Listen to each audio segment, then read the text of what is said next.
안녕하세요. 법대로 내 맘대로 박찬계 법무사입니다. 구독과 좋아요는 제게 큰 힘이 됩니다. 오늘 제목은 명의수탁자가 부동산을 마음대로 팔았는데 횡령죄로 처벌되나입니다. 부동산 실권리자 명의등기에 관한 법률이 있습니다.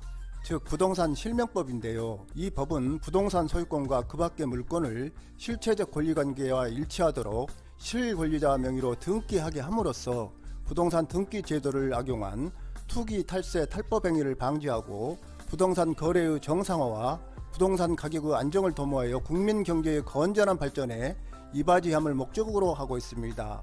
이에 따라 누구든지 부동산에 관한 물건을 명의신탁 약정에 따라 명의수탁자 명의로 등기하여서는 안되고, 명의신탁 약정과 그에 따른 등기는 무효이며, 명의신탁 금지를 위반한 명의신탁자와 명의수탁자 쌍방은 형사처벌됩니다. 따라서 부동산 실명법을 위반하여 명의신탁자가 자기 소유인 부동산의 등기 명의를 명의수탁자에게 이전하는 이른바 양자간 명의신탁의 경우 계약인 명의신탁 약정과 그에 부수하는 이임약정, 명의신탁을 전제로 한 명의신탁 부동산 및 그 처분대금 반환 약정은 모두 무효입니다.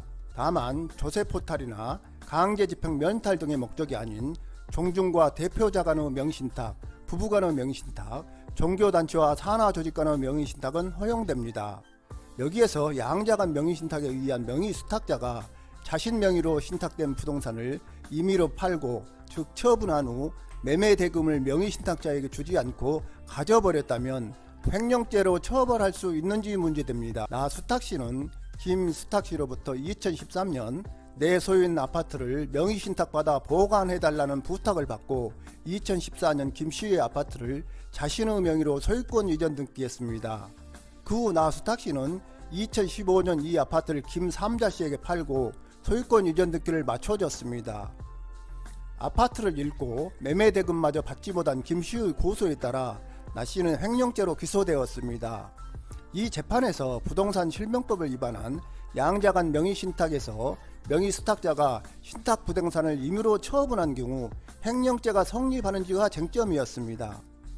기존의 대법원 판례는 여러 사례에서 명의수탁자가 명의신탁자에 대한 관계에서 타인의 재물을 보관하는 자의 지위에 있다고 보아 명의수탁자의 이러한 행위는 횡령죄가 성립한다고 판시했습니다. 그러나 대법원은 최근 전원합의체 판결로 횡령죄가 성립하지 아니한다면서 기존의 판례를 변경했습니다. 이 사건 재판부는 형법 제355조 제1항이 정한 횡령죄에 정한 보관이란 위탁관계에 의하여 재물을 점유하는 것을 뜻하고, 이러한 위탁관계는 횡령죄로 보호할 만한 가치 있는 신임에 의한 것으로 한정된다. 그런데 명의신탁자와 명의수탁자의 위탁관계는 불법적인 위탁관계에 지나지 않으므로 형법상 보호할 만한 가치 있는 신임에 의한 것이라고 할 수 없다. 따라서 횡령죄가 성립하지 않는다고 판결했습니다. 이 사건 1심은 나 수탁씨의 혐의를 인정해서 징역형을 선고했으나 2심은 양자간 명의신탁의 경우 명의신탁자와 명의수탁자의 위탁관계는 형법상 보호할 가치 있는 신임에 의한 것이라고 할 수 없다고 무죄를 선고했습니다. 이러한 항소심 판결을 대법원 전원합의체가 그대로 인정한 것입니다. 그런데 여기에서 아파트를 잃고 매매대금마저 받지 못한 김신탁씨는 나 수탁씨가 받은 매매대금을 돌려달라고 할 수 있을까요? 왜냐하면 민법 제746조는 불법 원인급여라고 하여 불법의 원인으로 인하여 재산을 급여하거나 노무를 제공한 때에는 그 이익의 반환을 청구하지 못한다. 그러나 그 불법 원인이 수익자에게만 있는 때에는 그러하지 아니하다고 규정하고 있기 때문입니다. 즉 이 아파트에 대한 명의신탁은 불법 원인급여이므로 김씨는 나씨로부터 아파트를 반환받거나 매매대금을 반환받을 수 없는 것이 아니냐는 것입니다.